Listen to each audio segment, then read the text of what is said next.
Scan to unlock Sovi and ace your tests.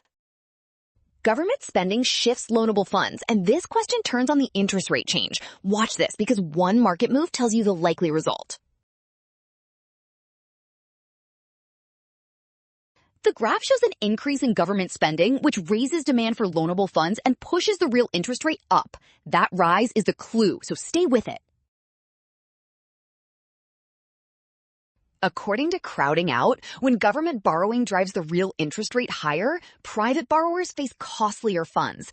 That means firms cut back on investment spending, which matches the effect. So the best choice is the one saying private investment falls. Options about unchanged capital flows or money policy are not supported by this graph. Well done! Option B. Scan now, watch signs, avoid rushing. Trust the given interest rate change, and check each step before locking your answer.